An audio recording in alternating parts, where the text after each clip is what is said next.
Is the U.S. commitment to NATO waning?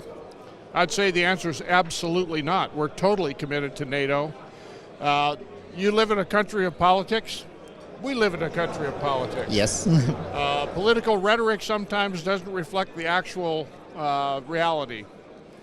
So I would say that we are as committed now, the United States of America, as we ever have been to NATO. Ironically, the rhetoric sounds like we're maybe becoming a little weak-kneed on the support for NATO. That's mostly rhetoric.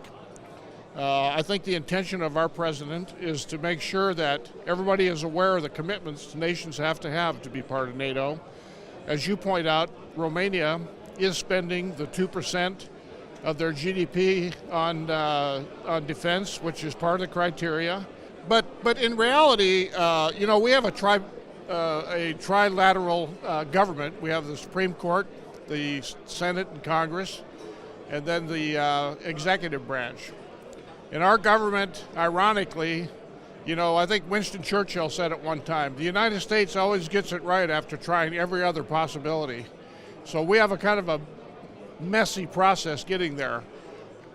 The bottom line again is the United States is 100% committed to NATO. We're 100% committed, therefore, to Romania. We will be here. As I've told some of your colleagues before, Article 5 says attack on one is attack on all. We all know that. When Article 5, if that's ever triggered, that means you get the full force of the United States military here in Romania as well. So I would think the big thing is for the Romanians to continue to tell the United States we value NATO as well. But the answer is we are absolutely committed to you and NATO.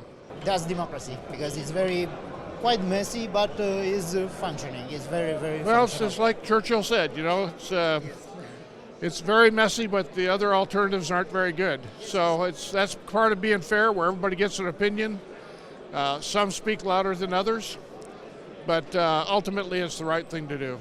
What is the impact of new insecurity drivers in Europe, such as radical nationalism, growing populism, Russia, upon the Black Sea security future? That's actually a really good question. I think the security here in the region, the Black Sea is a very prominent physical area of contention, let's say, with Crimea, the Kerch Straits, the Montreux Convention going through the Dardanelles, the geographical location. Romania is on the front lines of the defense of NATO. There's no doubt about it. You are on the front line. And this region here that you kind of alluded to just a minute ago, not just the Black Sea, but all the Aegean Sea, for that matter, the Eastern Med, Turkey, Middle East, Egypt, North Africa. Those are all significant areas that are experiencing some challenges and turmoil. There are also some positive things there. Energy in the East Med, energy in Romania, potential shale in Romania. We talked about it in the last panel just a little bit, but energy plays a huge part even today in the global security apparatus. The United States has been committed to the Middle East since 1947 based on oil primarily, but also Israel. Energy security in the Western Europe with the issue of Russia being able to manipulate some of the politics here because of their management of most of the natural gas, the new pipelines coming in, the new discoveries of oil and gas off the Eastern Med, deep water oil and gas.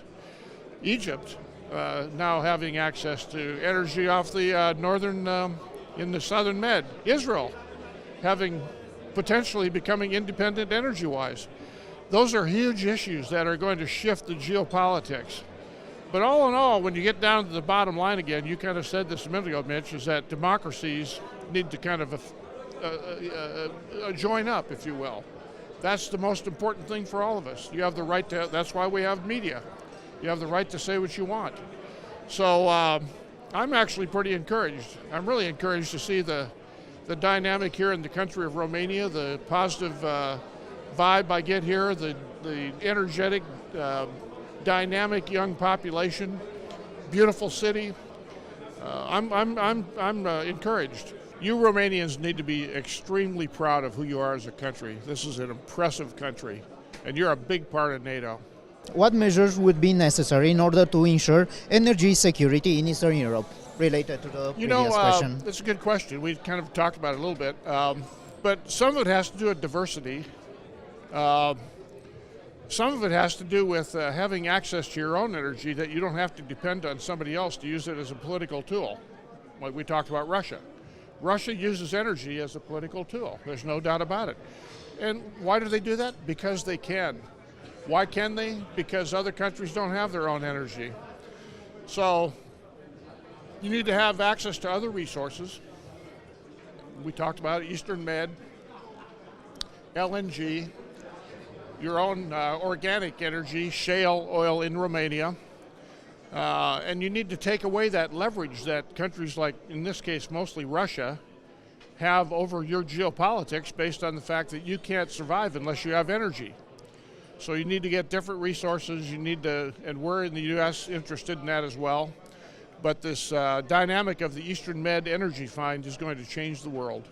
What role could Romania play as a pillar of stability in Eastern Europe and Black Sea, and the bridge within the transatlantic alliance? What I've seen, and I'm not an expert here, I've been to Romania 5 or 6 times in my life. I like Romania a lot. I like both the country, history, the location, and the people. But I think Romania needs to continue to develop their own confidence in how important you are to both the region and to NATO. Romania's voice needs to be heard. You need to tell America how important it is for you to want to be in the alliance and for us to be bilaterally connected too. I think it's time for you to speak up as an equal partner of NATO. Well, I think the questions you asked are insightful. I think you're thinking of the right things. I think we in America have a political system that's very dynamic and sometimes fractionalized. You have the similar. Democracies are messy sometimes. But I would just continue to move forward with the education of your people, the strong legal government, if you will. There's always a question of corruption in places. I think you're working on that hard.